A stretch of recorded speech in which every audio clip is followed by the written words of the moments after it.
Guys, 5:57 ng umaga. Actually alas 3 pa lang nagising na ako. Sabi ko na hindi ako. Tapos pagtapa ko sa may pintuan ng siya. Sabi ko, basa. Ayun, bahang-baha. So, ayan, bumaha dito. Bumaha dyan sa loob. Siyempre, hindi nyo makikita. Simple ako na out. Dyan, bumaha yan dyan. Hanggang doon. Dyan. Tapos,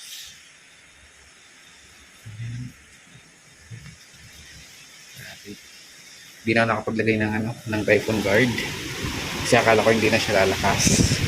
And sabi paliis na daw. Tapos ayan, bumaha yan. Tapos ginawa ko, ay shit, lakas ang hangin guys. Yep.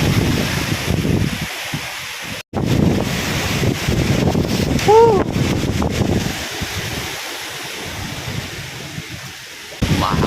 Mahagupit.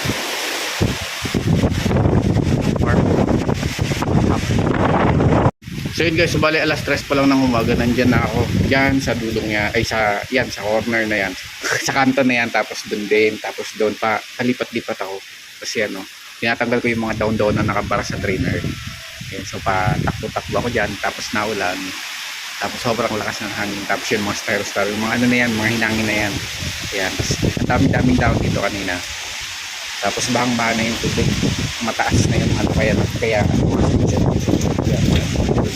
tapos pumatak sa kwarto. Hindi lang nakikita masyado kasi brown out nga, gabi pa brown. Kaya so ginagawa ko, pag halimbawa tumitigil-tigil yung hangin, tatakbo ko dito, dito. Tapos susot ako dito sa loob.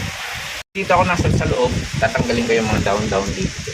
Mano-mano, yan, kamay-kamay lang. Tapos yun nga naman magana yung mga kamay ko. Kaya yung mga paa ko kasi pag hindi ko na contain yung lamig, ayun, nangangat ako sa mamaga. So, endure the pain. So yun, gatas ko dito, nalilipat naman ako dito sa kabila. Dito lang ako sa loob, para kung sakali man na may lumilipad ng may yero-yero, at least hindi ako matatamaan. Dito lang ako sa loob, tapos lilipat ako dito. Susok ako dito, tapos abutin ko naman doon. Tapos pag hindi ko naabot, tapos namamanid na yung yung mga dito. Tatakbo naman ako papunta doon. Tatakbo ako papunta dito. Ganyan. Try natin. Tatanggap ko na naman yan. Tapos yan, takbo naman ako dito sa kabila. Ganyan. Tapos dito naman, tanggal ko na naman. Basta lang dito lang ako sa loob ng canopy. Hanggang sa bumaba yung tubig. So yan, wait. Situationer. Tapos yan, madaming taon yan dyan. Tingnan mo, nasana na. Ayan na, nakatikit-tikit siya dyan. Parang pinaglara ng hangin. Okay lang sana kung malalaking dahon, kaso nga lang pinagpupunit ng maliliit. Yung maliit ng dahon, parang ganito na. Kaya nagbabara doon sana sa drainer. Kaya yun. Ay, hindi na natin dito sa kabila. Kuya, bahang-baha sa kabila. Hala, bahang-baha na. Baha. Tapos medyo may tumba. Hindi naman gaano kalakas. Ang nakakatakot nga lang kasi, yun nga kasi, okay lang sana kung wala akong inaalala kasi may naalala ko doon eh. Doon yung sasakyan, nakaluna lang yun, nakatrap lang. Tapos yung tindahan. Punta tayo sa taas. Let's see. Uy!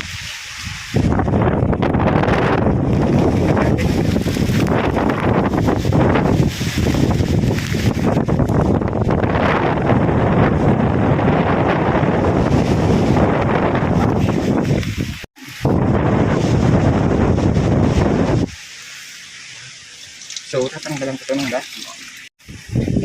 Tapos pala pag nagtatanggalan ng dahon nito, yan yun. Madahon, pulot-pulot, ganyan. Tapos syempre, tapang dito.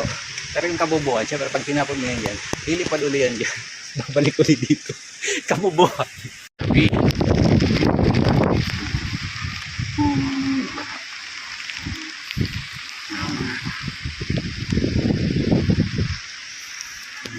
Kanina may nakita ko tumba. Pero hindi naman ito malakas talaga. So nga lang, di ba? Hindi ka makatulog. Kasi may naalala ka. So bababa na ako. Tapos ang problema pa ngayon, wala na kuryente, wala pa rin tubig. Eh, hindi ako nakapag-charge. Hindi nag-charge pala ako tapos nag-brown out na. Tapos hindi na bumalik yung kuryente. So, ayun. Tapos tubig. Nag-iipon ako ng tubig. Ayan. Kasi kahapon pa lang sobrang copy ko bro na yung tubig. Chill lang. Ayun guys, yung bumaha dito kagabi. Kaya kanina pala. Water pose din dito. Parang sarap maligo dyan sa baba. Hindi nyo lang makita. Madilim pa. Medyo ano pa. Maliwanag na sa labas pero dito sa loob. Madilim kasi walang kuryente. Water pose yan dyan. Kaya dito sa second floor. Sobrang baha din. Pero dito lang banda. Tapos konti dito sa may kitchen. Yan. Tapos yun. Naayos ko na rin naman. Tapos bumaba na rin ako. Tapos nignan ko dun sa labas. Medyo okay naman. Buti at hindi masyadong apektado. Pero sabi ko parating pa lang daw yung bagyo. Sa lagay na to, parating pa lang daw. Landfall daw is Thursday ata. Wednesday pa lang ngayon. So, kumusta naman? So, ayun. So, bahala na. Medyo matagal-tagal ata mag-restore ang kuryente kasi may nakita ko makatumba na kahoy. Tapos sa tubig naman, hindi ko alam. Kaya nag-iipon ako ng tubig ko na. So, magliliwanag naman dito. Ayan. So, walang matulog. Ayan, guys. Tapos, ang mahirap nito, guys, diba, since may bagyo, diba, wala ng kuryente, wala pang tubig. Tapos, since walang kuryente, wala rin signal. So, hindi mo malalaman kung ano na yung magiging update. Yung ganito. So, ano na lang, sabi-sabi na lang kung ano ng update sa bagyo. Kasi wala ka ng internet. Yan. Kakagising ko lang guys. Tapos, hangin na lang. Wala masyadong ulan. Pero dahon. Hindi naman ginapit. Gilapirot na dahon. So, ayan. Wala nang ulan. Pero baka mamaya na naman. Yan sa taas.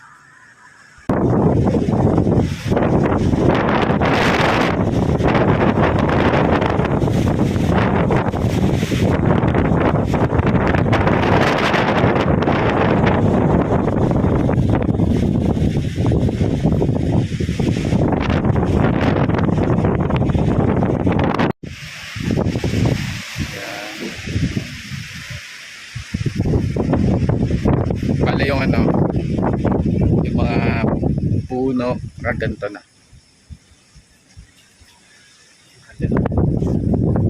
Mas madawat pa rin. Pero mapapasok lang din sa akin. Yung form ko. Pero sana naman hindi nililipad-lipad yung buhok mo. Nakikita yung airport. Baka sakali lang naman.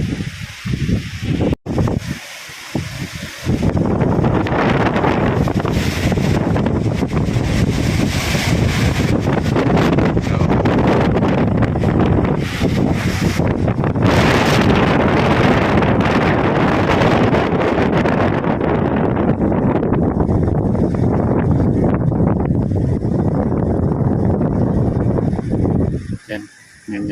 Yan.